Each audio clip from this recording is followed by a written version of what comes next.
Yeah,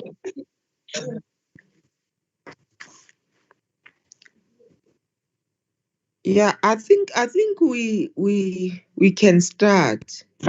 Good afternoon, honorable members, and welcome to this briefing session. We have got the NCOP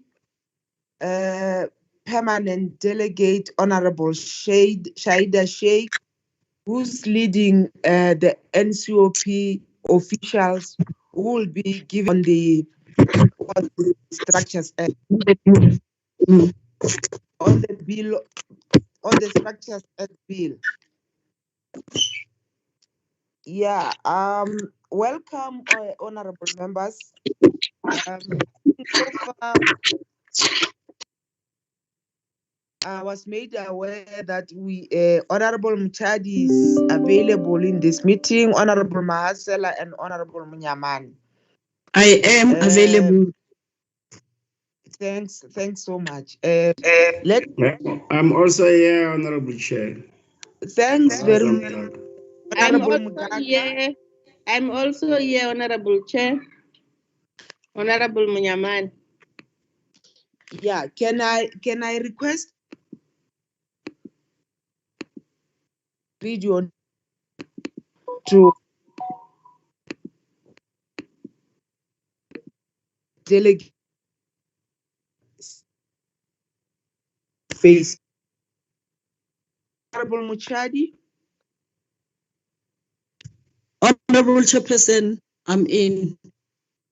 Can we see your face? Oh, I'm so sorry. Yes. Yeah. I've got visitors, but there's no problem.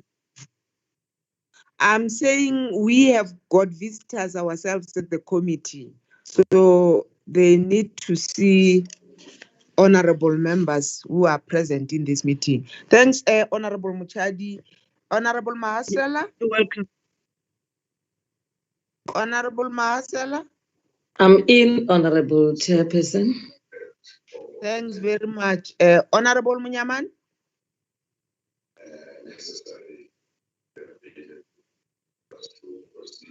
Mani.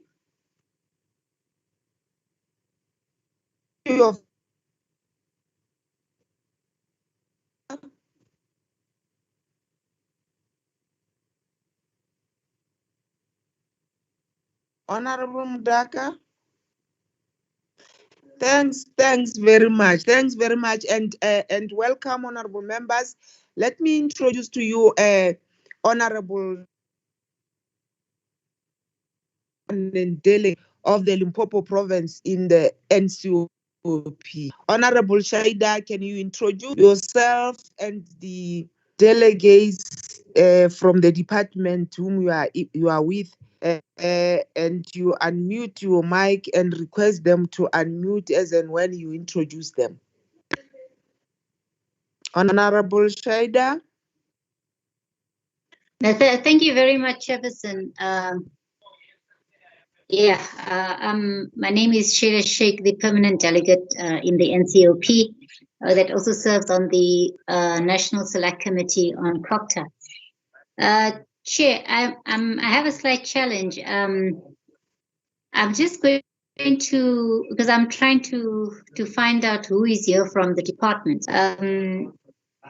As I've indicated earlier, I think Mr. Teboho Motla-Shuping should be present. And if you can indulge me, Chair, can I request for them to just indicate who is here from the department and then to also introduce the team if there is a team present. Thank you, Chair. You are allowed. Yeah, thanks, Honorable Shaida. You are allowed. Can we hear from them?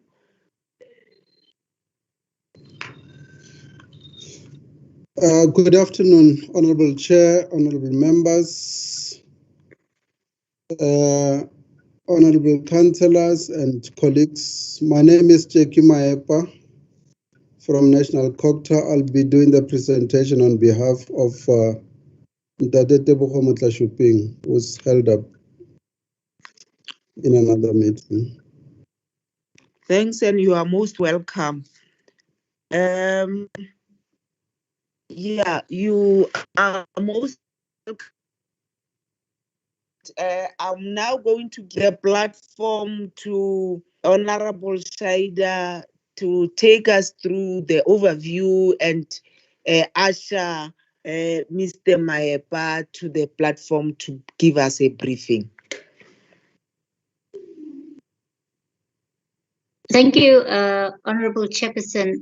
I think as you might have indicated earlier that today the committee will be receiving a briefing on the Local Government Municipal Systems Amendment Bill.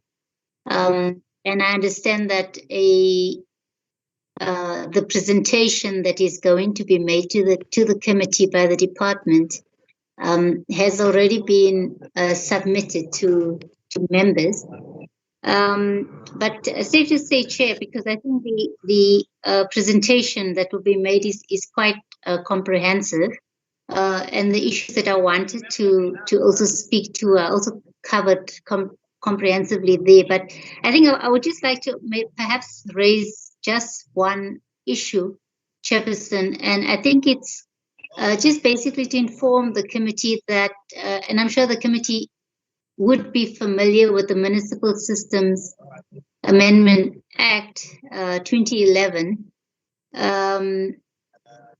It was approved in Parliament in around April 2011, but it was assented to by the President in July 2011. However, that bill was tagged as an ordinary bill or a Section 75 bill not affecting provinces.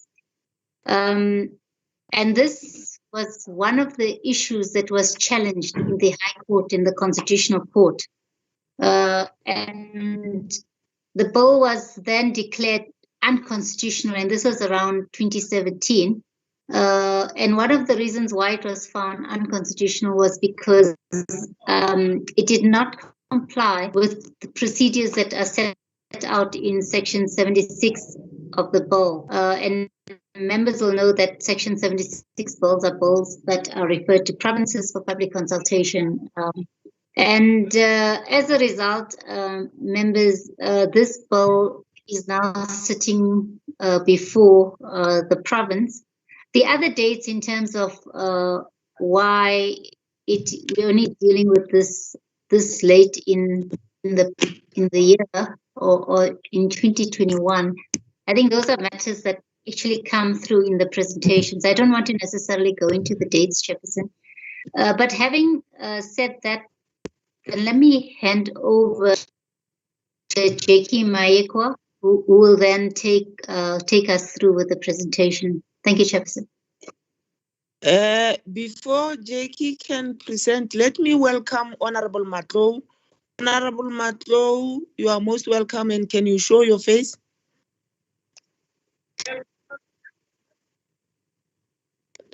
Honorable Matlow. Honorable Chair.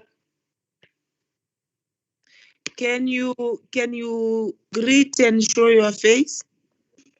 Good day, Honorable Chair, and good day to honorable members present here and also members of the National Council of Provinces, permanent delegates present here. Thanks, Chair. Thanks, Honorable Matlow. Mr. Mayepa, can you proceed?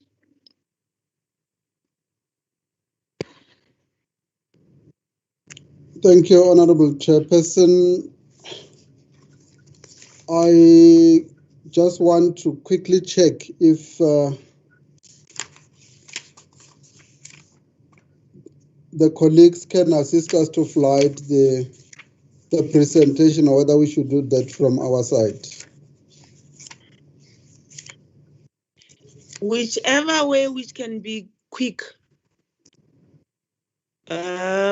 If it will be quick for you to do it from your side, it's still fine.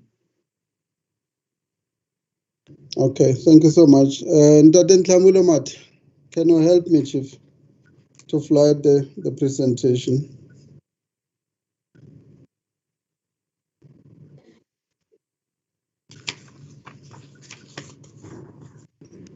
You can proceed dealing with the logic. Yeah. Sorry, Chair. It seems like on my site it says only organizers can share the document.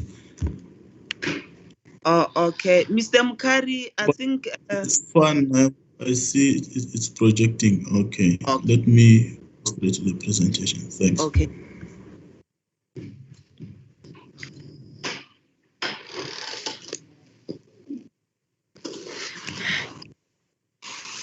Thank you very much, Dr. Mate. Honorable Chairperson, once more, at a glance, these are the areas that the presentation will cover.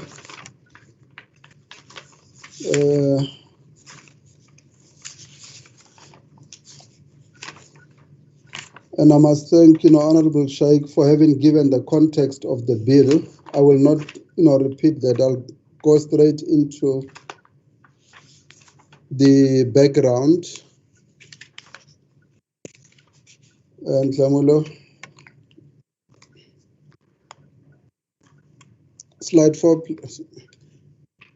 Yeah, the purpose of this presentation is to take the honorable members, councillors, and colleagues who are in attendance through the bill.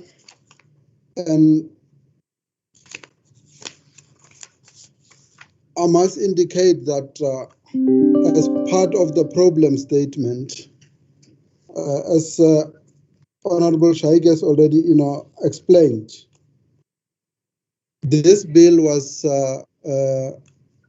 introduced to Parliament in 2010, and it was then approved by both houses of Parliament and voted on, and was later assented to by the President on the 5th of July 2011, before its demise on the 8th of March 2019, precisely for the reasons that have been articulated by the Honorable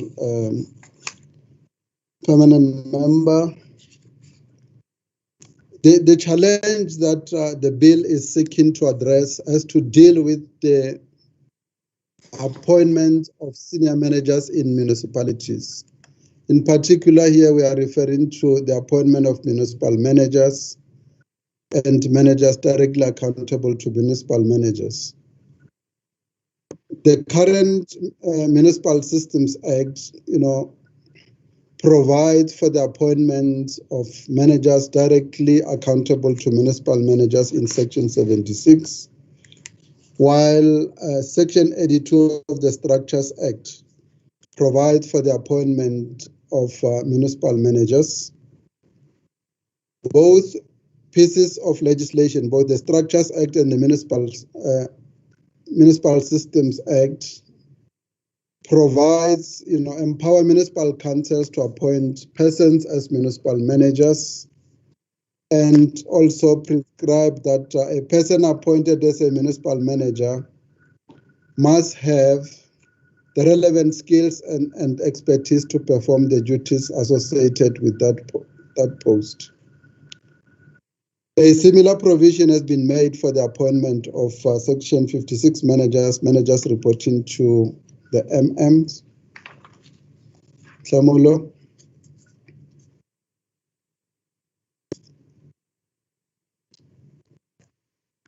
The same provisions are made in the Principal Act, the Systems Act, in relation to the appointment of managers directly accountable to municipal managers.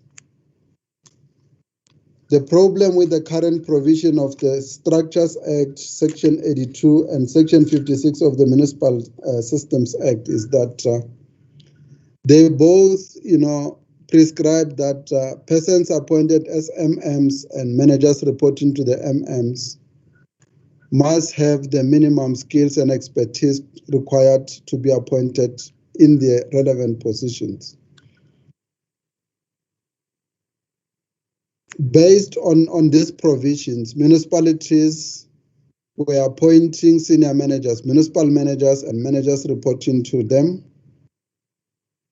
and they would determine, the minimum requirements, because both the provisions of Section 82 and 56 did not articulate the specific, requirements that would be required for each senior manager to be appointed. But apart from that, the absence of, uniform norms and standards for appointment of these senior managers have led to, different approaches in different municipalities, and that's what this, bill seeks to do. This has led to different interpretations, where one municipality will appoint a municipal manager with a standard 10, another one will appoint a municipal manager with a diploma, another one will appoint a municipal manager with a degree, and so forth and so forth. The legislative gap that I've just referred to, has led to the appointment of MMs and Section 56 managers without the requisite professional and technical skills. And this appointment have led to a situation where municipalities, are faced with the challenges of under expenditure on capital budgets, ineffective revenue collection, resulting in burgeoning municipal debts, poor service delivery, the collapse of the rule of law, lack of consequence management, and prolonged disputes, where huge sums of money intended for service delivery are then spent on labor disputes. But having said that, it is the uncertainty again with regard to the minister's regulatory powers, on appointment of municipal managers that was creating problem. And this is premised, Honorable Chair, on the court case that we had in the year 2007, after the minister promulgated the first set of regulations for appointment of senior managers, that was challenged in the Pietermaritzburg High Court, after the Municipal Council of Umvoti Municipality appointed a municipal manager with a matric certificate. And when the MEC challenged that, council refused to, correct that. And we lost that case on the grounds that there was uncertainty with regard to the minister's regulatory powers.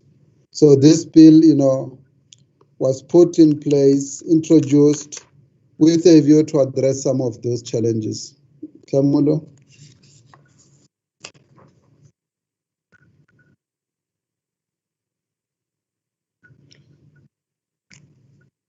So when the bill was first introduced to Parliament, it was published for public comment as a legislative requirement, and it was consulted with all the key stakeholders that the minister is required by law to consult: SALGA, National Treasury, MEC is responsible for local government in the 9 provinces. The bill was also consulted with organized labor. The bill was also consulted with the Office of the Chief State Law Advisor. And below, you will see a list of all stakeholders who submitted inputs after the bill was published for public comments. I do not have to go through all of them. That long list, it shows the municipalities and other members of the public who submitted comments on the bill. Next slide.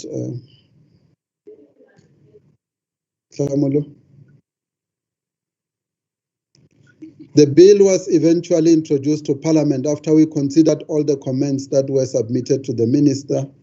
It was introduced to Parliament on the 19th of July 2010 and was tagged, as Honorable Shaik already indicated, as a Section 70 that does not affect the functioning of provinces. The objects of the bill was amendment of certain definitions to provide for the appointment of municipal managers and executive directors in municipalities, to provide for procedures and competency criteria for such appointments, to provide also for consequences of appointment that were made in contravention of the procedures and criteria. That is the skills and competency criteria that were determined.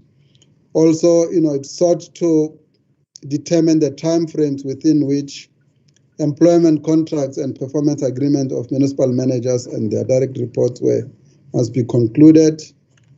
It made provision for the evaluation of performance of municipal managers, and also to deal with the timing for the signing of employment contracts, which has led to litigation cases in some municipalities, to ensure that there's consistency between whatever that goes into the employment contracts and the bill.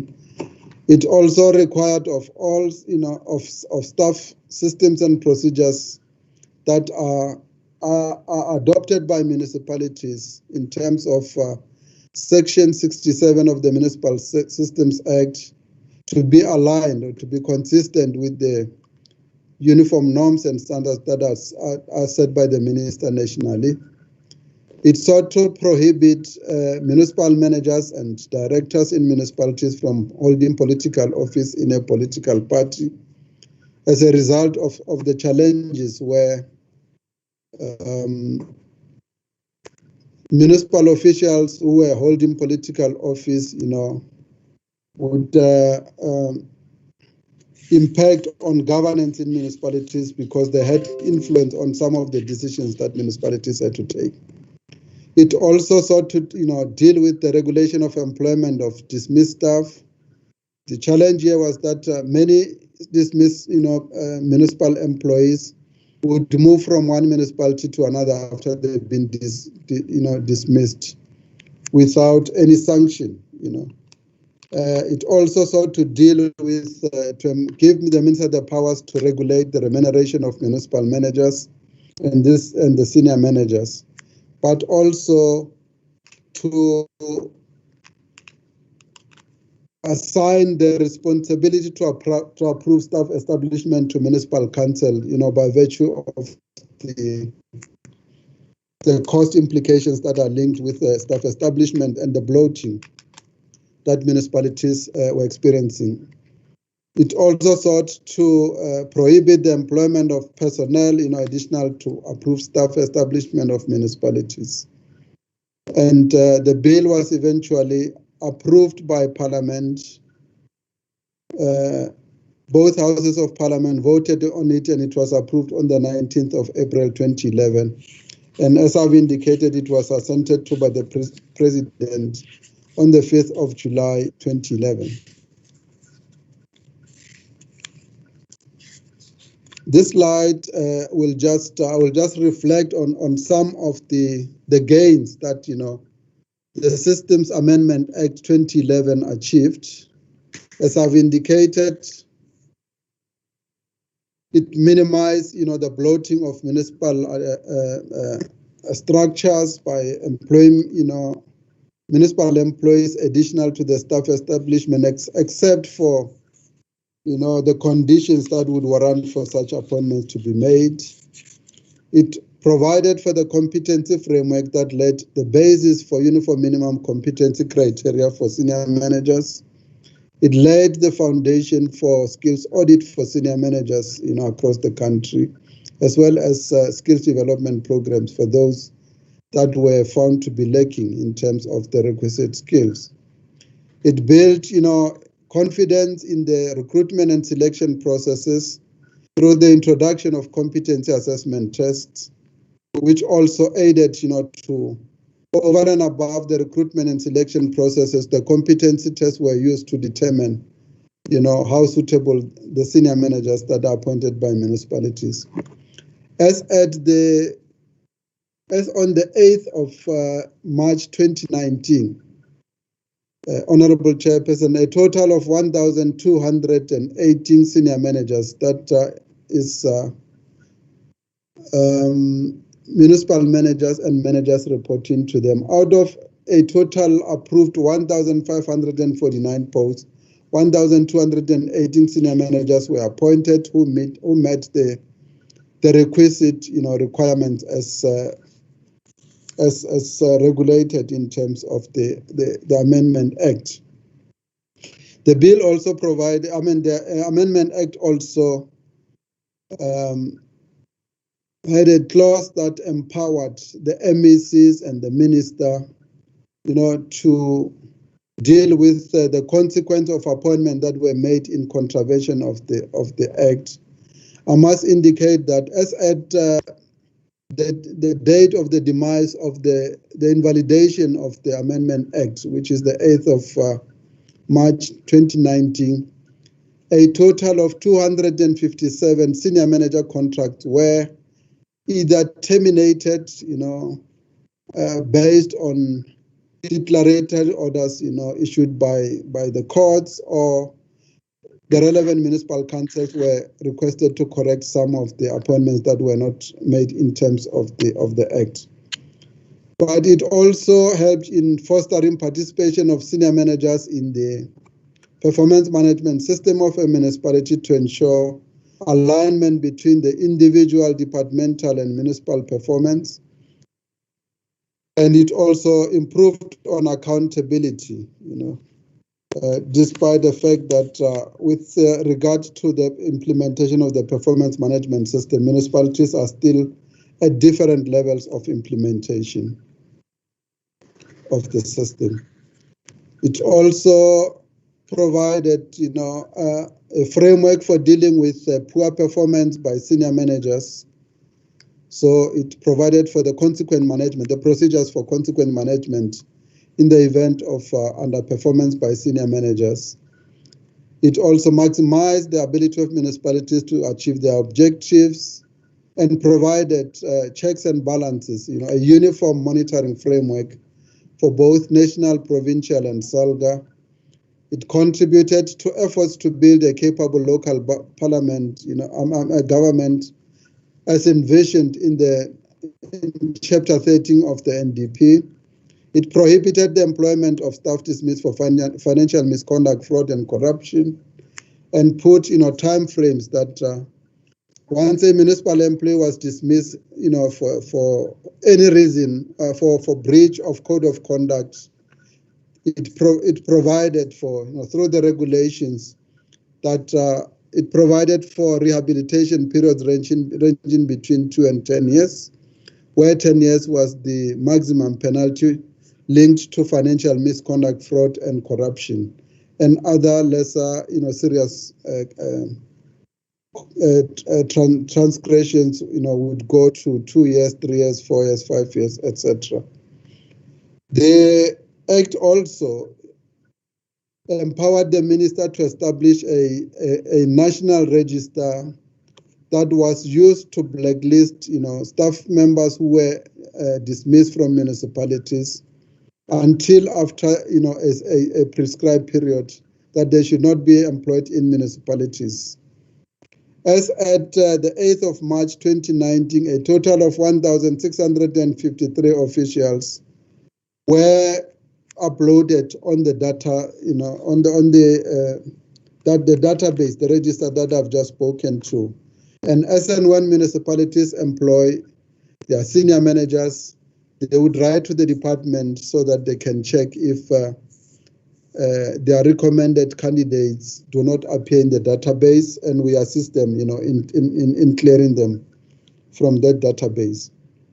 I must indicate that much as, a lot of progress was made in this regard, there were challenges in some of the municipalities that were not regularly, reporting their dismissed staff, so that we can, keep the register updated. In the register, we also had a total of 130 employees, former municipal employees, who resigned, prior to finalization of disciplinary proceedings to avert sanction, which was provided for also on how the procedures on how to deal with that was provided for in the regulations. We have already covered the issue around the constitutional court, the constitutional court order. Some who challenge the validity of the Municipal Systems Amendment Act 2011 on two grounds. The first ground was the taking, which was a procedural matter. As members would be aware, taking of bills is the responsibility of Parliament. So this bill was taken by Parliament as a Section 75 bill. As I've indicated earlier on, it then presupposed that this bill did not affect the functioning of municipalities, when in effect, the bill had a lot to do with the functioning of provinces. Therefore, it ought to have been taken as a Section 76 bill, a bill that affects the functioning of provinces, and that would have allowed for this kind of a process to be undertaken before the bill was signed into law. So it did not go through this process. It was only considered by the NCOP and the National Assembly, and then voted in and assented to into law. Some would, challenge the bill, as I've indicated, on these two grounds. The High Court, of Pretoria issued an order confirming the invalidity of the bill for want of compliance with the procedures as outlined in Section 72 of the Constitution, but refused to pronounce itself on the substantive issue relating to the limitation of political rights of municipal managers and managers reporting to them. On the 9th of March 2017, the Constitutional Court, on an application submitted by SAMU, confirmed the High Court ruling, meaning it declared the Amendment Act invalid and suspended the invalidity for a period of 24 months to give Parliament an opportunity to correct the taking effect from Section 75 to Section 76. The deadline for correcting the defect was the 8th of March 2019, and unfortunately, by the due date, the 8th of March, Parliament had not, corrected the procedural defect, the taking defect, and the Concord then declared the bill invalid.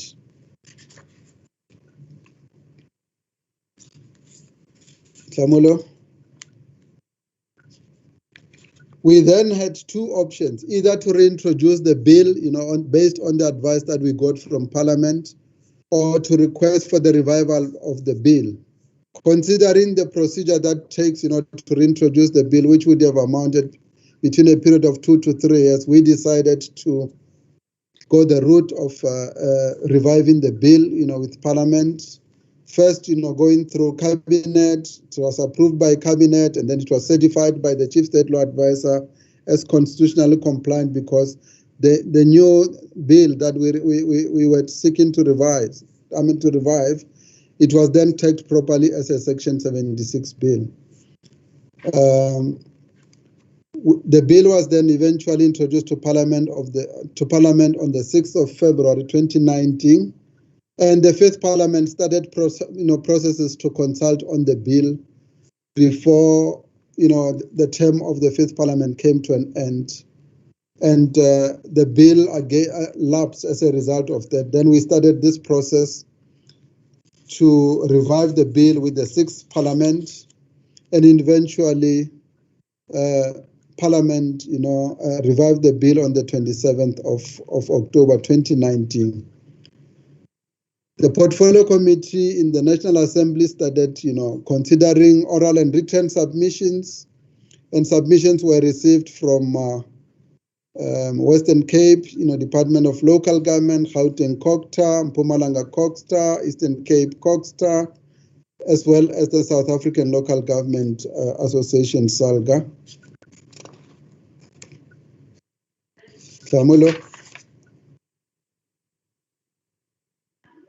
The Portfolio Committee also considered additional input from Limpopo Department of CoGHSTA, IMATU, and some was also given an opportunity to do an oral presentation during the stakeholder engagement in the Portfolio Committee. And IOTA also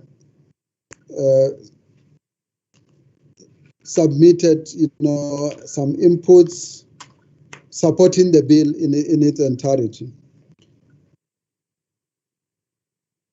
The bill had, additional submissions from SALGA and National CoGHSTA on the 25th of June 2020 in relation to the limitation of political rights of municipal managers and managers accountable to them.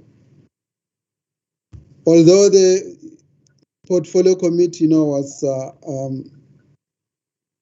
impressed with the provisions that we had in terms of limiting the political rights of municipal managers and their direct reports, the committee resolved to expand the limitation clause to all staff members of a municipality due to the influence that they had, in decision making within the within municipalities. The bill was then approved by the National Assembly on the 4th of December 2014 and then was then referred to the NCOP for concurrence. The bill, once the bill was introduced, read in the NCOP, we were then requested to support the permanent members and the provincial legislatures, when they consult the bill with members of the public. And I will now be taking you through the actual amendments as proposed in the bill. The legend on this slide provides that everything in black, all the lettering in black in the next slides, denotes the original proposed amendments that we had in the 2011 Amendment Act. And all the lettering coded yellow denotes amendments that were proposed by the Portfolio Committee on CoGHSTA in the National Assembly, as approved by the National Assembly. Slide 10, Tlamulo.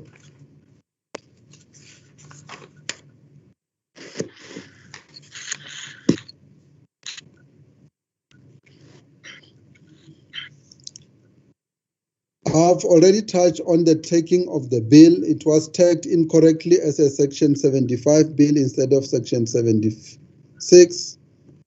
And this, particular problem has been addressed. The bill has been classified by the joint taking mechanism of Parliament, which is constituted by the Speaker, the Deputy Speaker, and the Chairperson of NCOP, assisted by the Legal Services Unit and the Office of the Chief State Law Advisor. So this bill has now been tagged properly as a Section 76 bill. Next slide, Tlamulo. The definitions in the Municipal Systems Act have been amended by introduction of the two proposed amendments. The definition of municipal manager. The original definition of municipal manager was referred to in terms of Section 82 of the Municipal Structures Act, but because this bill is repealing that section in the Structures Act, a need was identified to ensure that there's better cross-referencing to the correct section of the Municipal Systems Act, which will be Section 54A of the Municipal Systems Act. In regards to the definition of political office, in the Amendment Act 2011, the definition was limited to the position of chairperson, deputy chairperson, secretary, deputy secretary, treasurer of a political party nationally or in a province, region, or other area in which the party operates, or any position in the party equivalent to a position referred to in paragraph A above, irrespective of the title that was designated to it. The Portfolio Committee of the National Assembly have reviewed this definition to extend it to cover even to cover any person elected or appointed in a decision-making position of a political party, over and above the definition that we had in the 2011 Amendment Act. So what this means is that they've proposed a further amendment that any person, who has been who holds a political party, a political office in a political party, or who holds a position of influence, either elected or appointed, must also be barred from holding a political office if they were to be appointed as municipal managers or managers reporting to them. Next slide, Mulo.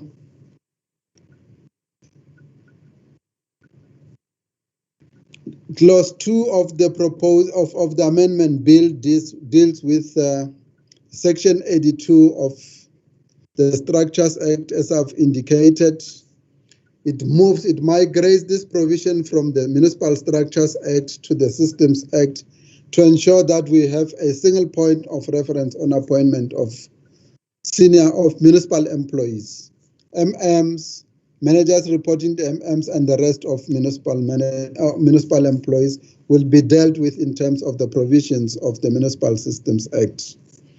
As I've indicated, the challenge with this particular clause was that it does not provide the specific requirement of a municipal manager, except just to say a person appointed as a municipal manager must have the skills and expertise to perform the functions associated with the post.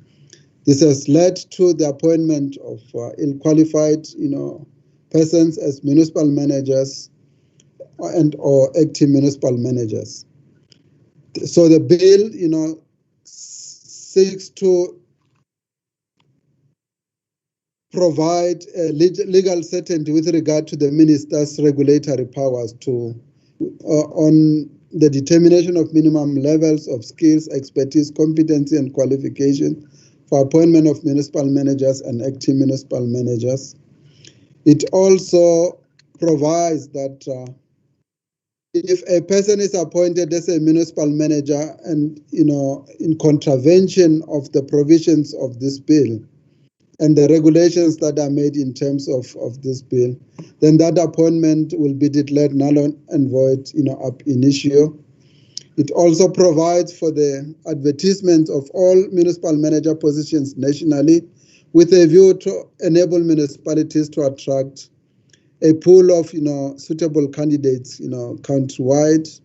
It provides for procedures for scheduling of applications once after the closing date, after the advertisements, to have the long list and have the short list of those candidates who have applied for the senior manager positions, but also for the municipalities. It provides for the municipalities to select out of the pool of candidates that they've received the persons who are most suitable to to be appointed as municipal managers in a municipality.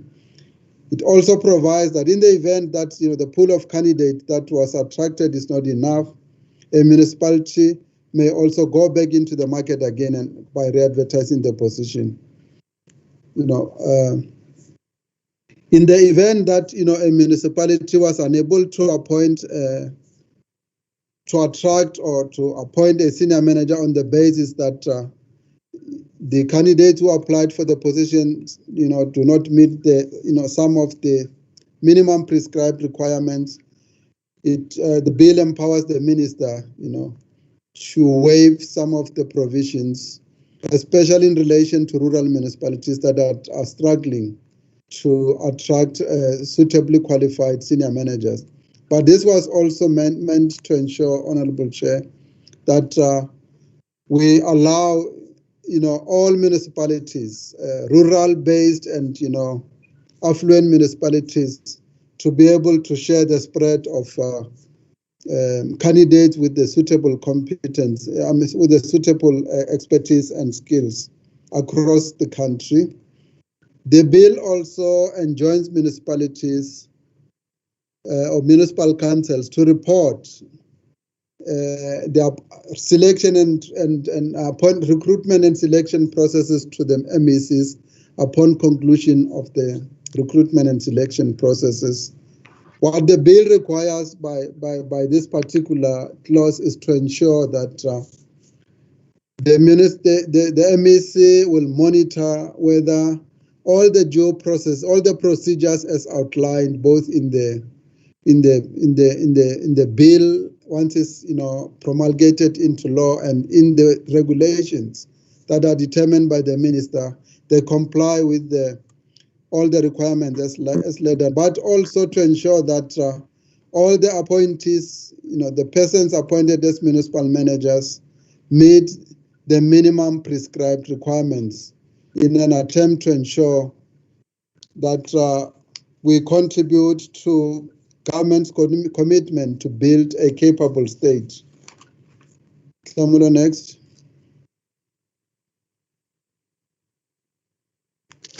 In the event that a municipal council appoint a municipal manager who does not meet the requirements, the bill provides for both the MEC and the minister, to request the municipal council to correct such an appointment.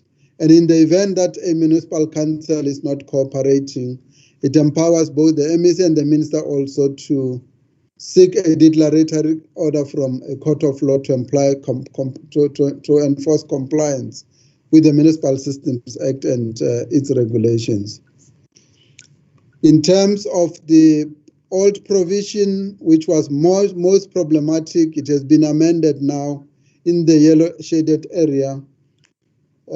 When municipal councils are submitting the appointment documents to the MEC to enable the MEC to execute his or her, executive powers, the challenge was that they will submit, information in drips, and as a result, it will take the MEC too long to complete that exercise. So what the portfolio committee has suggested, on the basis of this problem was that it says municipal councils are required, to submit the appointment report to the MEC within 14 days of completing the recruitment and appointment process, and that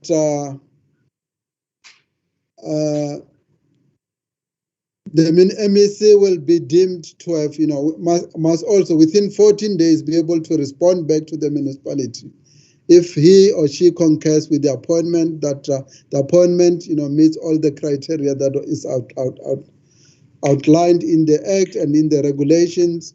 And in the event that, an appointment does not meet these requirements, the MEC again is required to go back to the municipality and inform the municipality as such, provided that all the relevant documents were submitted to the MEC by the required days, within the 14-day period. Failing which, the MEC will not, the bill says, if the MEC fails to comply, to act within the 14 days upon receipt of all the relevant documents, then the appointment will be deemed as meeting the requirements of as prescribed in the Act and its regulations. The bill also deals with the secondment of people to act in municipalities as municipal managers, which are normally, done by the MECs, where they would second people in the event that municipalities do not have, qualified staff to act in those positions. Next slide, Ntamolo.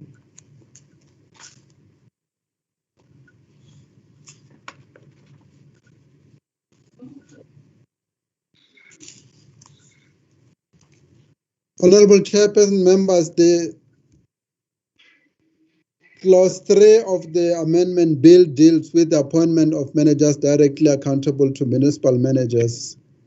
As I've indicated, the same challenge that we had with Section 82, sub 2 of the Structures Act also prevails in this particular instance, where no specific requirements were outlined in the legislation, And the bill is, seeks to provide that clarity, that legal certainty as with regards to enable municipal councils as they recruit people as municipal managers, that they know exactly what kind of skills and expertise they will be looking for.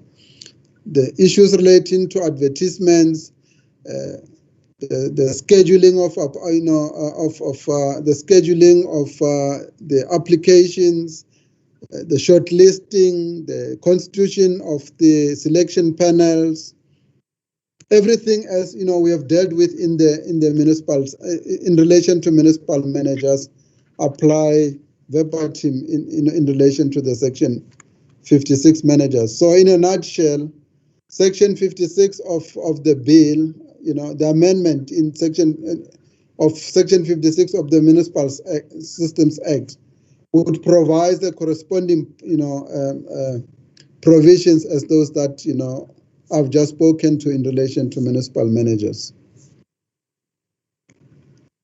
Can we move to slide 27?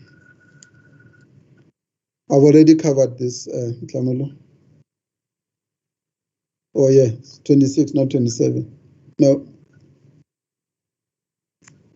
The bill also seeks to do some, technical amendment of section 54A and 56 of the Municipal Act by providing a definition that wherever reference is made to municipality in section 54 and 56 of the Act, it should be replaced with municipal council, because these are the powers that are conferred upon the municipal council. Next slide, Clement. Clause 5 deals with the employment contracts of municipal managers and managers directly accountable to them. There's been a growing, trend whereby municipal managers, senior managers were not complying with the provisions of this act, and the bill seeks to, provide timelines within which municipal managers and managers reporting to them must sign employment contracts. In the case of employment contracts, it says before assumption of duty as municipal manager or as a section 56 manager. And with regard to the signing of performance agreement, it provides that first time, when a new senior manager has been appointed, they must sign the performance agreement within 60 days after appointment, failing which, the appointment will lapse, because this has been one of the issues where we experiencing a lot of litigation cases where people do not sign up employment contracts, and once there are some labor disputes, it takes us back to the employment contracts, which are in nullity. So these are just some of the amendments that have been introduced here.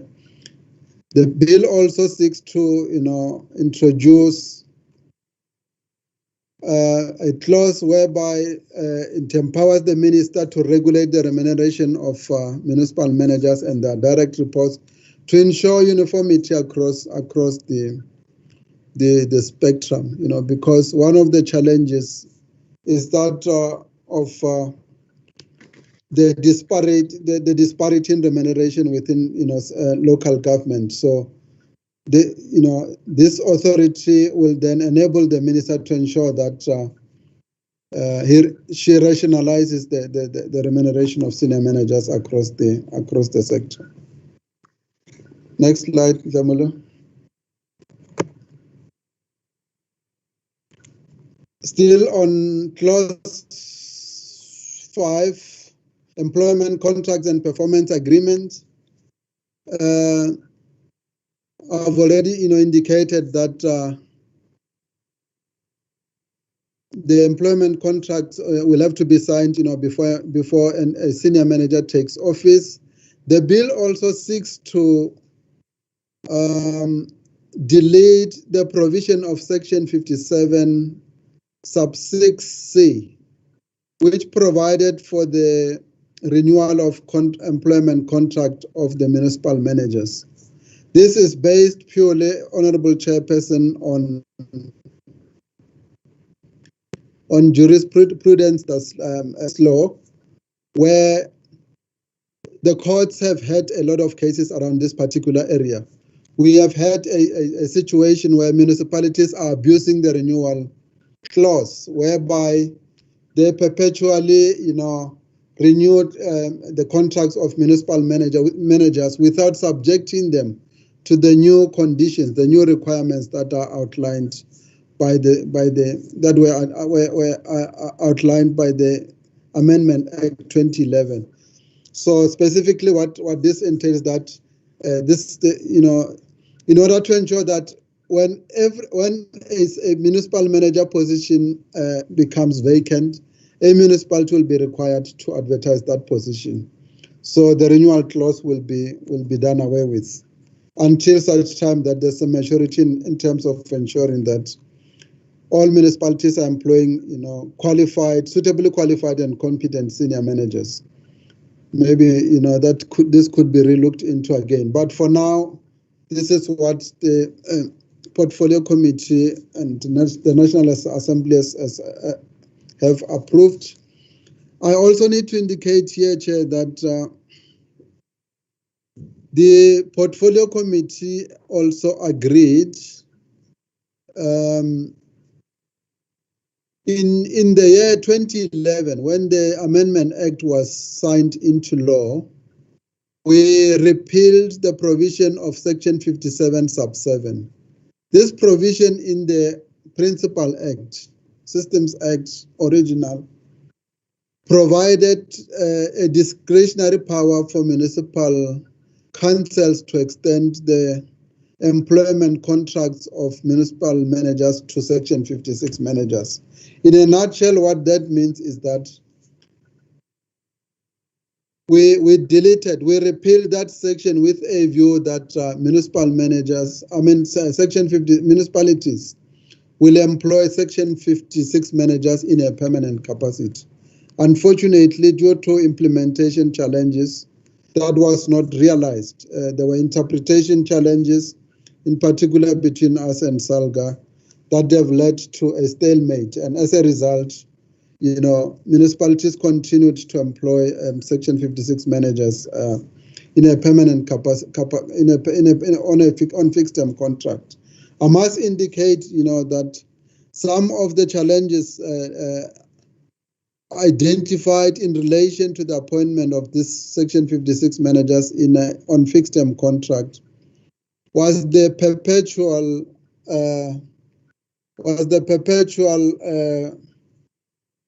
loss of people with professional and technical skills every new term of council, because when council leave, the MMs leave, so are the Section 56 managers. So as a result, one of the researches that were conducted by the department pointed to this as one of the problems that we need to bring some stability in municipal administration by appointing Section 56 managers permanently. Unfortunately, the Portfolio Committee felt that they are still more comfortable with a hybrid approach in relation to this.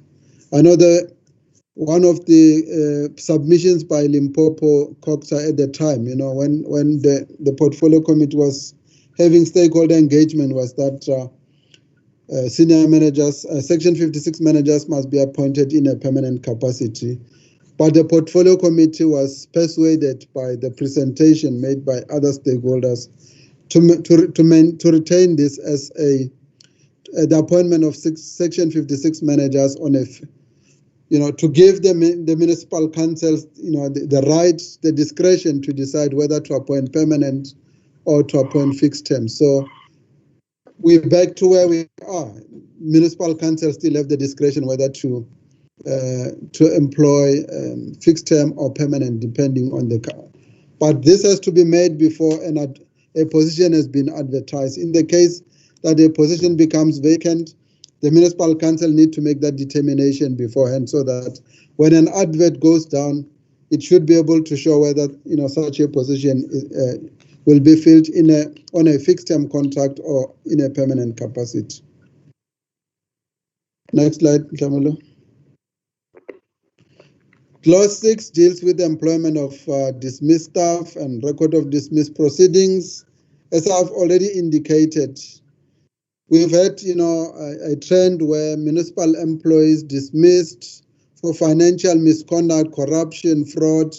They move from one municipality to another, and in an attempt to try and put a stop to that,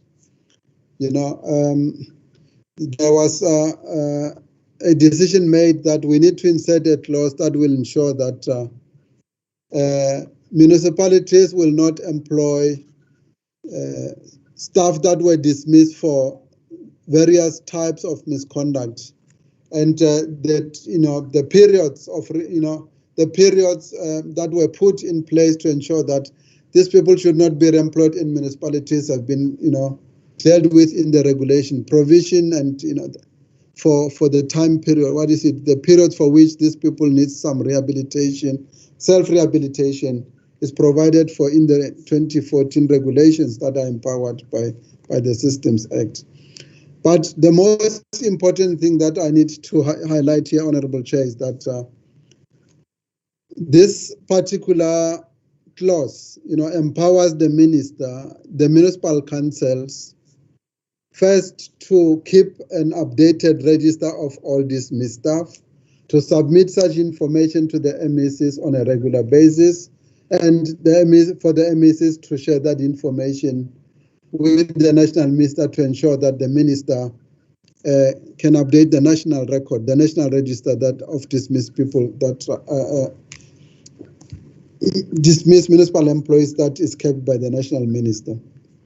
This is both for dismissed staff as well as staff that resigned prior to finalization of disciplinary proceedings.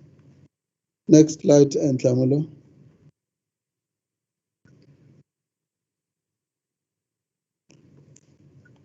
Clause 7 deals with staff establishment.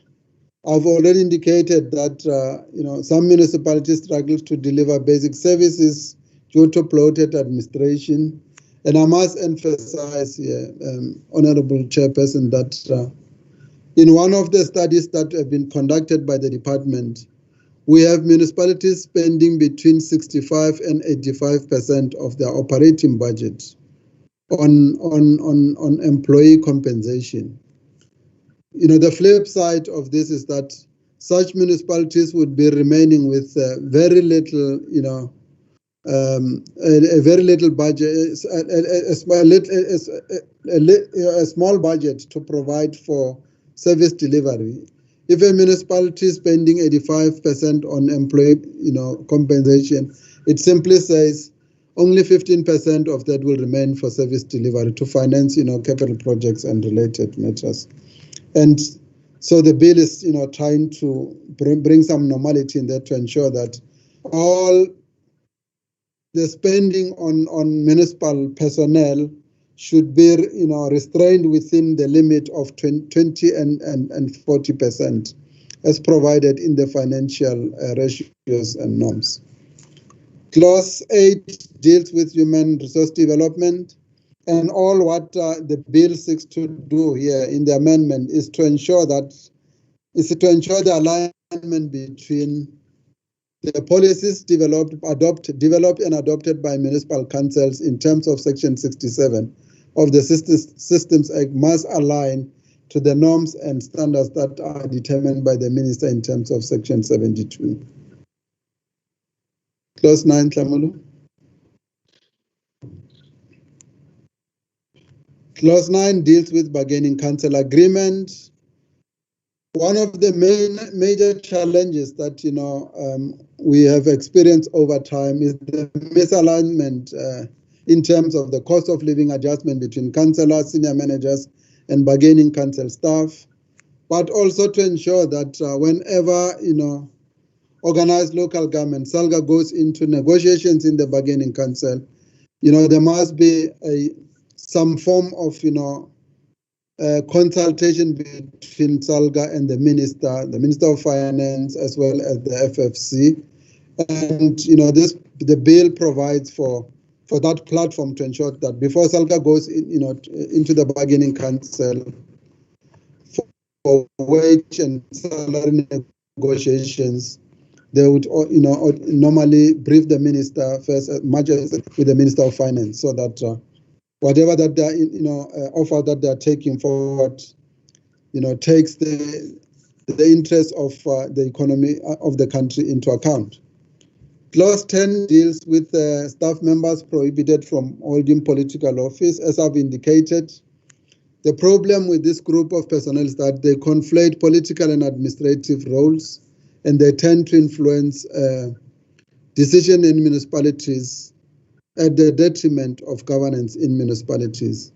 And therefore, a new clause has been provided here to say a staff member may not hold political office in a political party, whether in a permanent, temporary, or acting capacity. I need to emphasize here once more, Honorable Chairperson, members, that in the 2011 Amendment Bill, this provision was limited only to municipal managers and managers reporting to them. So the new provision, as amended by the Portfolio Committee in the National Assembly, has been extended to cover all municipal employees, regardless of rank, because there is this assumption that they also influence, decisions one way or another. They start instructing mayors, they start instructing municipal managers and executive directors, on who to appoint and on which tender should be taken to, and so forth and so forth. So this precisely meant to cover that particular aspect. The bill also provides that for all those people who, on the date of when this bill is enacted into law, who hold political office in a political party, will be given a period of 12 months, to choose whether they want to remain as politicians or they join administration as professionals, in which case they will have to resign one of the two roles. Section 72 is similar, it deals with the minister's regulatory powers, and it just emphasizes the areas that the minister can, is empowered by the bill to regulate: training, competency, and skills development. We have already spoken to the levels of skills, expertise, and qualifications, as including, medical aid and pension acts, just to ensure that our senior managers also participate in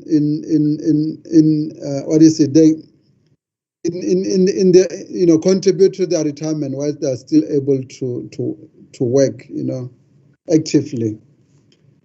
And then clause 12 of the bill deals with non-performance and maladministration.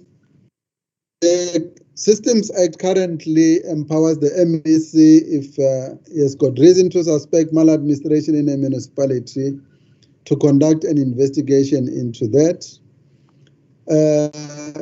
Due to experience of some MECs who are not acting on this, a decision has been made to escalate this, this authority to the minister, to say if the MEC fails to act on maladministration upon, becoming aware of that, there will be incidents where issues of maladministration are escalated to the minister, and the minister writes to the MEC to alert the MEC about an alleged corruption, fraud. And if the MEC doesn't act, then the bill now seeks to empower the minister to act and investigate into such maladministration and serious malpractice in a municipality.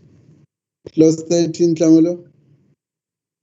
Clause 13 deals with the minister's regulatory powers again. All what the bill is proposing is to align the minister's regulatory powers as provided for in the bill to align them to the existing powers of the ministers contained in Section 20 of the Principal Act. Section 14 deals with the voting at meetings by councillors, and it provides that a councillor may not vote in favor or agree to a resolution which is before council or committee of council, which conflicts with any legislation applicable to local government. I need to put an emphasis there that a councillor may not knowingly do that, which means the councillors, each and every time, a matter is to set before council, they need to be advised on what are the legislative provisions. And so that when they vote on these decisions, they are informed by the applicable, clauses as provided for in the applicable legislation. Therefore, they cannot vote for that. So I call it a liability clause because it says if you do, you might be held, individually liable for that particular, for voting in that particular resolution. Samulo, I'm not sure. Is this the last, or we still? Yeah. And this brings me to the last slide of my presentation, Honorable Chairperson and members. And we presenting this for you to take note of the presentation and the bill, but also to consider and support the bill. We are available, Honorable Chairperson, to deal with questions of clarity after this. Thank you. But Thanks very much, Mr. Maepa. Honorable members, I'm now going to open a platform for members to ask questions that will seek a clarification from the presenter. Can I note hands? Honorable members?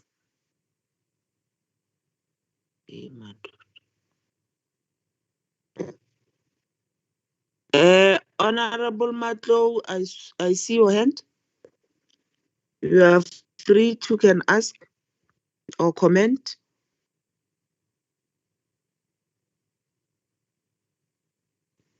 Honorable Chair, thanks very much for the detailed presentation. My apology for joining some few minutes late due to some technicalities. I think one will move with the spirit of the Portfolio Committee of CoGHSTA at the national level in relation to some of the amendments that have been done. Because from a point of view of being a former councillor and also a leader of SALGA, I think it is prudence on us as honorable members to continue to understand the level of engagement that SALGA has done in relation to the bill in question at all levels. The issue that relates to, I think it was clause number 14 and clause number, I speak to clause number 14. I think there was one clause that speaks in relation to the Section 56 managers that account to the municipal manager in terms of their political role, that they should cease from becoming political leaders within a time frame of 12 months. But I think the Portfolio Committee has been quite generous in relation to 12 months, because to me, immediately you seek an employment as a chief director of a department, already you are aware that you need to cease from being an activist or being a political leader of our own structure. And I think it should move in accordance with the spirit of your Public Service Act, so that it doesn't contradict also. Because we are one government, even though it's a sphere, it should also speak to the spirit of the public, the act that speaks in relation to the service that our public service provide. I've forgotten the clause. I didn't go and make it, but it speaks to immediately you are at that particular level, you cease from becoming an activist with immediate effect. And I don't know why do we make it special for local government for a period of 12 months. Because immediately you take a route that you want to go into administration, it clearly shows that you want to be at a level of professionalism. And 1 year, to me, much will be left undesired in relation to the work of that.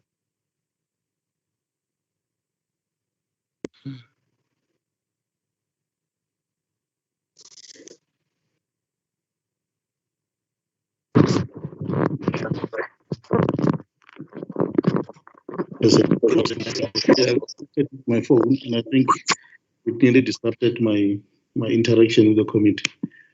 That the clause in itself that speaks to the councillors, if they take a decision, they will be personally held liable. I think I agree with that, because ignorance can't be an excuse if you are a leader of government, particularly at that level. Because to me, if you are a leader of government at that level, already you are part and parcel of those who passes legislation into issues that relate to the bylaw.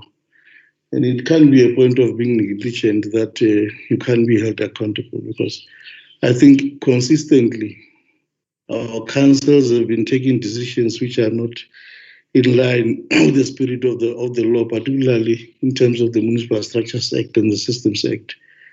And most importantly, only municipal managers were held accountable. And there was only a case study in one municipality where the entire council was held accountable, particularly politicians, in terms of a particular expenditure, which ultimately they paid through their pensions.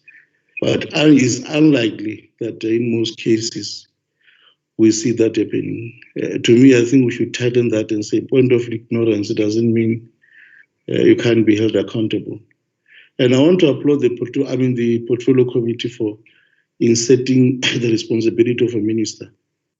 That if the MEC at a particular province doesn't act on issues of corruption, maladministration, therefore we trigger in the office of the minister to be the custodian of making sure that we hold that municipality accountable.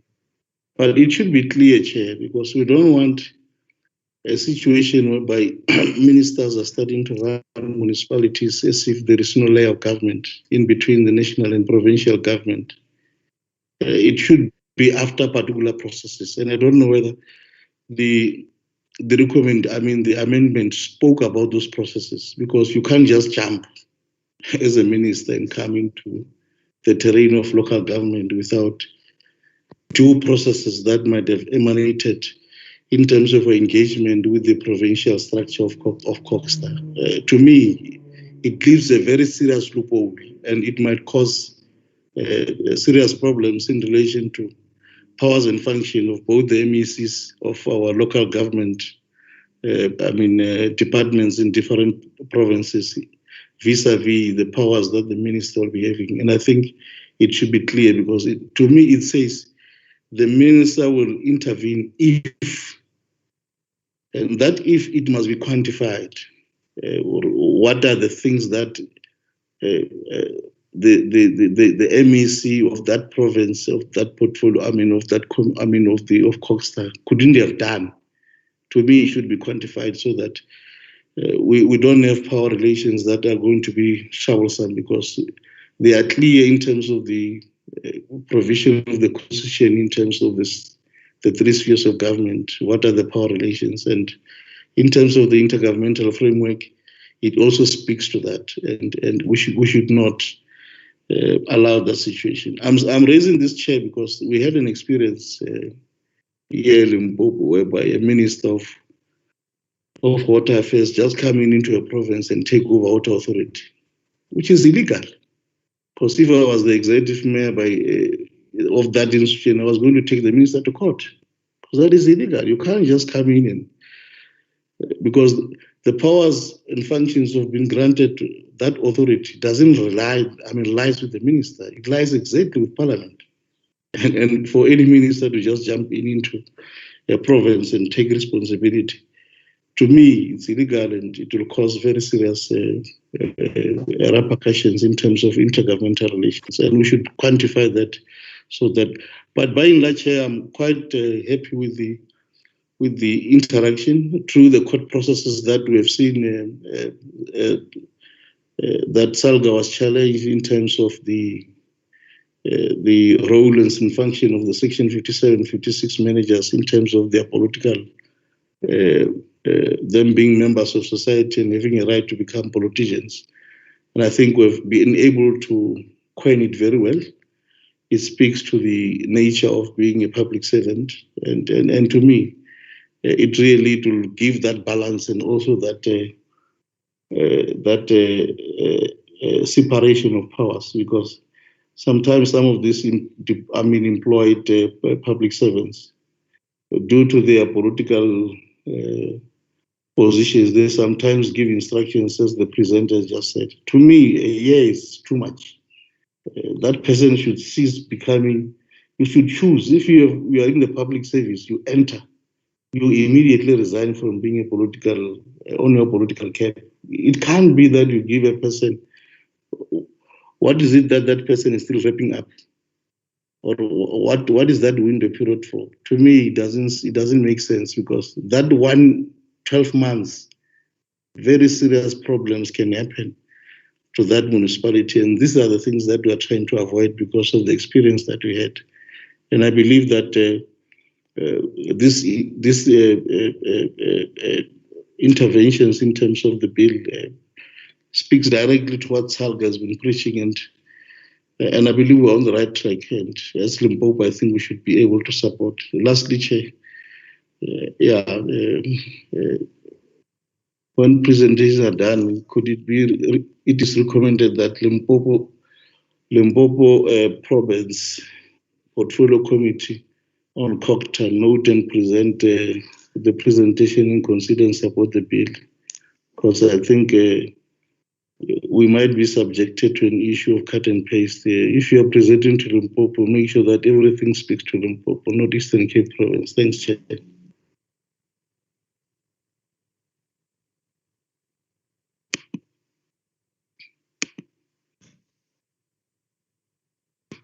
I'm done, Chair.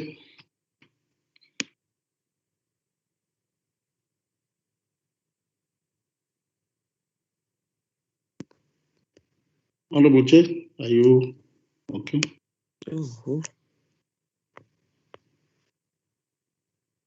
Mr. Mkari, something is not right here. Now we can hear you.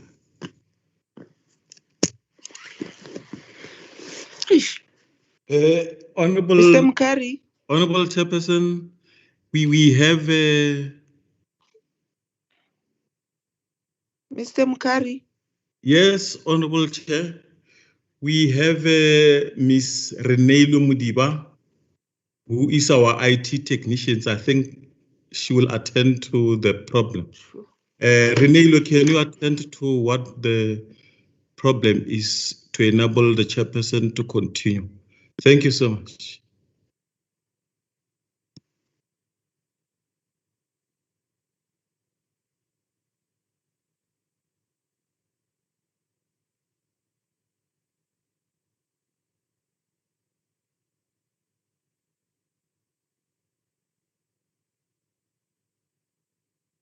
Can you kindly unmute, Chair?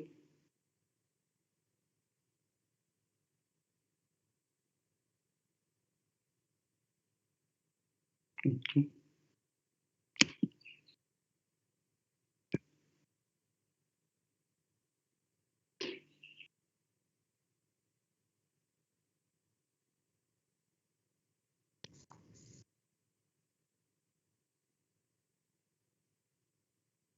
You can continue chairing, Comrade Matlo, Honorable Matlo. Sorry. Honorable, I Chairperson can only do that if I'm instructed by the chair, and I was able to from doing a coup d'etat. The chair is back. It's back now.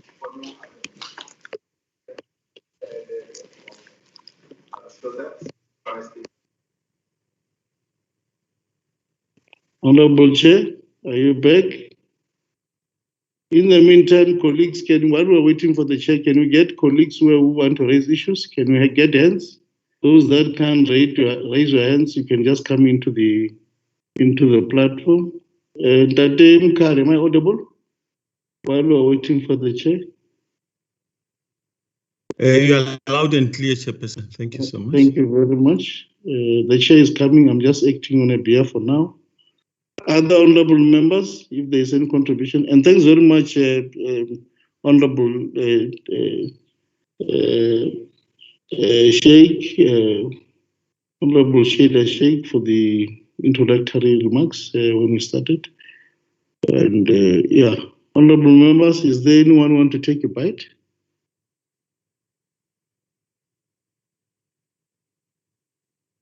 Well, I don't know if other members are unable to come in as well, but I'm here. Yeah, let me double check. Let me double check. Honorable Tati Mukari, your hand is up. Can I check? Honorable Munyamani, can you hear us? Honorable Chair. Yes. Yes, Honorable, I hear you. Honorable Chairperson has challenges of network, and she has requested one member to continue, and I've informed her that you have taken over, and she has got no problems. She said we should just wrap up because she has got network challenges. Thank you so much, Honorable Matlo. Thank you, Ntatim Kari. Honorable Mdaka, are you audible? Can you hear me? Yes, I'm audible, but I think I was covered by what you said. I just want to check our other honorable members. Honorable Muchari, is it loud and clear? Yes, Honorable Matlow, I don't have a challenge on my side. Thank you very much. Honorable Mahasela, can you kindly get us loud and clear on the system? Thank you, Honorable Matlow. I'm clear. Thank you very much. I think all honorable members you can hear very clearly. Now let's go to hands. I can see a hand of Honorable Minyamani is up. Honorable Mdaka, can you allow the honorable members to speak to the issues? Honorable Minyamani.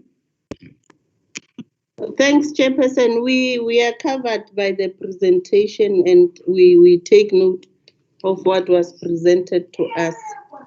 Thanks. Thank you very much, Honorable Minyamani. Honorable Mdaka.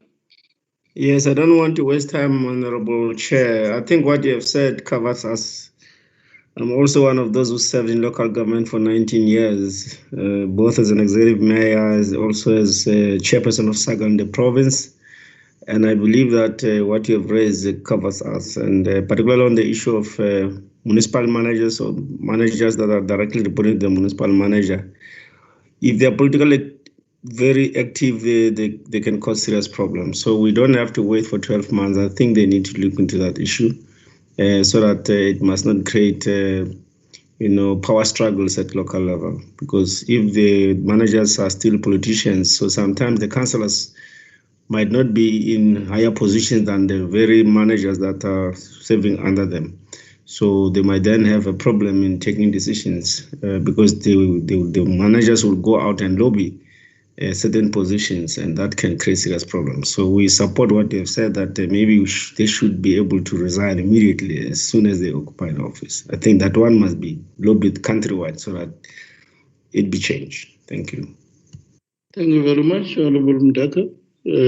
Any other honorable member? If you can raise your hand, anything that you want to say? Thank you very much. I don't know where are we on the program. I thought from the department point of view, and Honorable Sheikh is a chance if you want to say something, because I thought you'll come in when we'll be doing the wrapping up. Can we see the program? Okay, thank you very much. Clarity seeking question. Honorable Sheikh. No, thank you very much, Chairperson. Chair, I think before Mr. Maipa responds, I think the issues that you raised were mostly comments, but also the committee is going to go through a public consultation process and make inputs or give us as representatives in the National Council of Provinces mandates to negotiate with. So that public consultation process will unfold, and if the province also wishes to make other amendments and or inputs into the bill, that process will happen. I think the issue that you raised around the 12-month period, it's a transitional provision in the Act, and it's there so that once the Act comes into law, there would have been staff members or who are currently holding certain positions. So the transitional period is just a period to give them time then to take that decision. And I think it has also implications around labor matters, but I'm not sure if Mr. Maipa wants to perhaps also respond to that, Chair. Maybe let me just check, Mr. Maipa.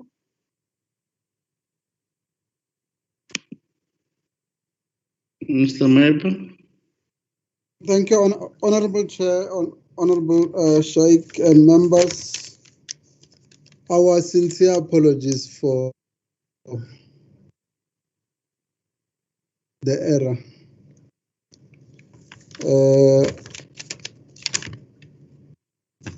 It's because as we are working,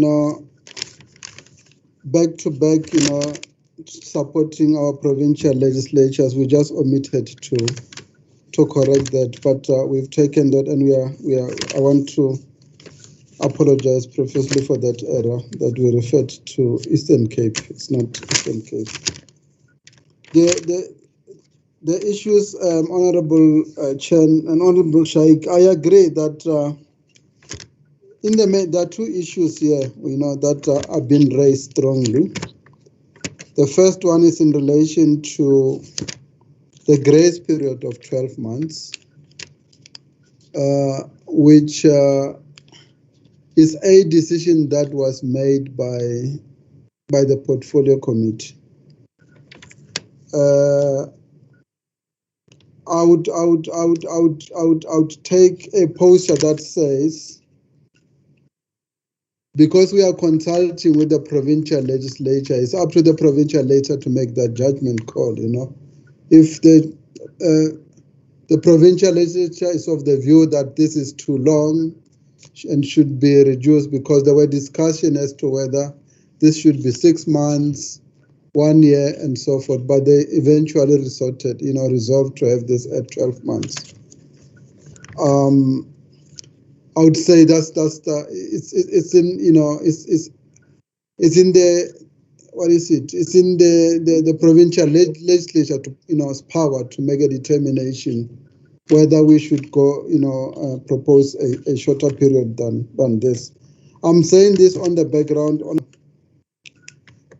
My take is that if a person holding a political office chooses to become a senior manager, as a municipal manager or a manager directly accountable, and now by extension, because of the extended definition, it will mean including any other staff member of a municipality. They will have a particular period, within which to decide to terminate, to resign one of the positions. And if it were a situation whereby somebody resigns from a political office to become a professional, it may not have, the labor issues that maybe that we're thinking of. Of course, I agree that a lot of things can happen in 12 months, before a person resigns one of the position. The second question is around the issue on the possible unfettered powers, that are granted to the minister, which I guess I take it that's the position, that's an input that is made by from Limpopo provincial legislature. Strongly, of course, again, that we might need to, maybe the bill needs to have some conditions so that, as I indicated in my presentation, the assumption was that the minister can follow up on issues that have been escalated to her. But before she does that, she needs to write to the relevant MEC and say, I've received this allegation, please look into them. I'm giving you 3 months. I've given you 6 months to investigate into this and report back. And on the basis of that, then they can act. But the blind spot, as Honorable Matlo has indicated, is that there could be incident, where another minister comes and just say, no, I'm taking over and so forth, which are unwarranted by the bill. That's not what the bill is trying to achieve. I'm not sure. It looks like those are the two main issues that I've picked up, Honorable Chairperson. Thank you very much, Honorable Sheikh. You still want to say something? Honorable Mdaka will come in. Okay, Chair, I have nothing else to add. I'm not sure if Honorable Mdaka wants to ask a question or not. Perhaps we should allow him to speak first, Chair. Okay. Honorable Mdaka? Yeah, I just wanted to make a follow-up now that there's clarity that this is just a transitional arrangement. When the act is in operation, I think maybe we need to shorten it because 12 months is too much.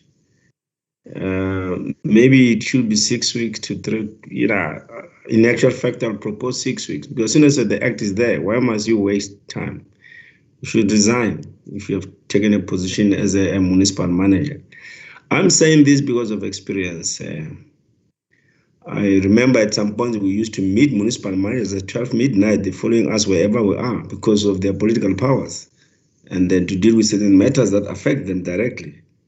So through that experience, I feel that it is incorrect to have a person with both powers as an employer and an employee at the same time. Because when they work under councillors, they are employees of the council. But then when they go outside, they become the employers of the council. So you can't have both being one person. So I think the question of resigning immediately when this act comes into office, it should be stressed. At most, it can be 3 months, not even 6 months. Thank you. Thank you very much, Honorable Mundak. I think as Limpopo will formulate our response, our contribution, but I think we are strongly on it. And that I think you have been able to wrap it up very well. And I think Honorable Sheikh also gave the clues in relation to why the 12 months, it was on a transitional period. Despite that, we're also saying on that transitional period, we should deal with it to minimize the time, because if it's from politician to administration, there are no serious labor issues that might come. The same thing as an administrator leaves from administration to politics. You can't say that person should choose between that period. It also it must speak as one thing, because we've got those Mdaka that left very senior officials who are chief directors. They left their positions to become full-time politicians, and they cease to become chief directors. Immediately, they take responsibility of being political figures. And I think we should treat it the same way, because that window period that you are talking about, let's allow it that those that are still in the system, we can give a window period of 3 months, and immediately the act is now, the bill is now enacted. It should be with immediate effect, because it can be. The longer we prolong this thing, colleagues, I'm telling you with the experience that colleagues are saying they're having in spheres of local government. You are an executive mayor during the day. In the evening, you are called. You are now an employee of a particular political party. And it causes very serious tensions in municipalities. And it's where you find that even budget processes are not passed. There is no stability in a municipality because there are two bulls. The other one is outside the institution, the other one is inside the institution. And it creates a very serious problem for those who are given responsibility as councillors. But I think as Limpopo, we are very strong on those two, and we believe that they should be noted and try to persuade the portfolio committee. But as Honorable Shade said, that there will be public participations, and I think we'll also try and make sure that we lobby support from those that will be participating, because with the experience that we have, it is a very serious nightmare. I don't know if there is another member who wants to raise an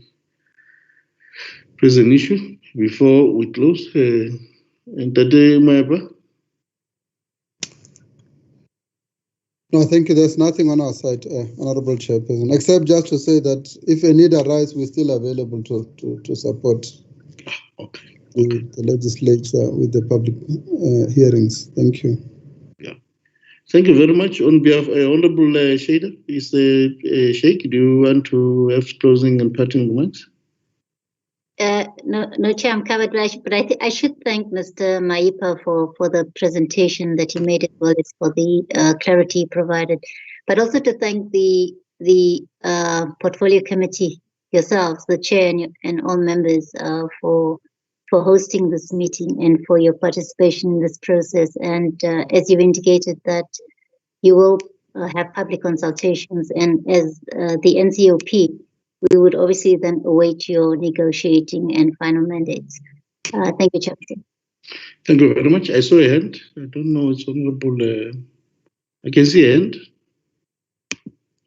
I don't want to try to go to my gadget and see who's that. Tadim Kari? Thank you so much, Honorable Chairperson. We will at least notify members and the NCOP and the department about a date for public hearings.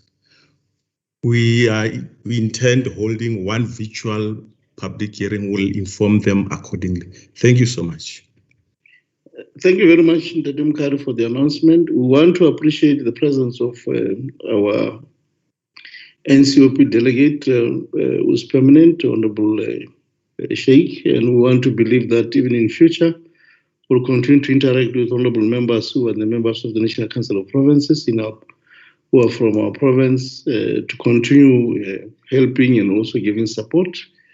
I think it's for the first time, honorable members, that we portfolio committee at members of the NCOP this year. I don't know if it's for the first time, but Ndade Kari will rectify us, and we believe in other committees will also invite members of the National Council of Provinces if there are issues you want to understand, including issues of the bills, the amendments, and what are the prospects of others in Limpopo in other areas. It will be important and vital for us to invite them. And Ndade Maipa and the team, we want to appreciate your cooperation. You must be informed that as Limpopo, we are very patient. We can be with you here on visual from 10 o'clock in the morning until 10 o'clock in the evening. We take our time and we make sure that we are able to contribute positively. You might have seen that is a full house. Honorable members are here. It might be one or two members who are not available, but they've got valid reasons, because to us, work of the legislature is of utmost importance to continue to making sure that we represent our people. We make sure that we are able to do as expected as public representative. We are an activist legislature. We have said this is the sixth administration, administration of the Limpopo legislature, and we're an activist one. We'll continue to hold both members of the executive, including those who are in the OCOP and National Council of, the NEA responsible. And this is the kind of work that we will continuously do. And thanks very much, Chair, our Chairperson, Honorable Apiri, for the good work in steering the ship and making sure that the team is just from a visit. They went on a visit in Waterberg to view some of the projects that the department is doing, which are stagnant, some there is progress, and this is the kind of activities that we do to hold the member of the executive accountable. We'll continue doing that without fear or favor, and make sure that we are able to represent the masses that voted, the organization that we are representing as members of the legislature. With those few words, we want to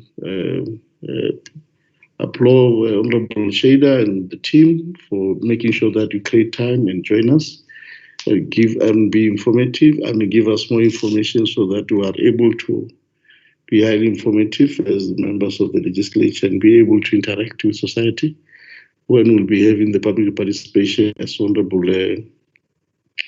Ndadum Kari said. Ndadum Kari will also expect that we invite the members of the NCOP who are sitting in the portfolio at a national level, of those who are participating in those processes, including the personnel, to be part and parcel of the public hearing, and we will expect that they join us and be able to share the knowledge that they have with our community of Limpopo, and we expect that to happen very, very soon.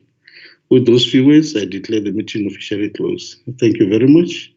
Ndadum Kari, hand over to our chairperson and give him a shout that the meeting ended up very well, and we concluded the business of the day. The meeting is official agenda. Thank you, Honorable Acting Chairperson. Thank you very much. Thank you, Honorable Chair. Thank you. Thank you, Honorable Madlo. Bye. Ndawu Mchari, Ndawu Masera, Orewa Ngamandati, we can sing Sunan. I've been here.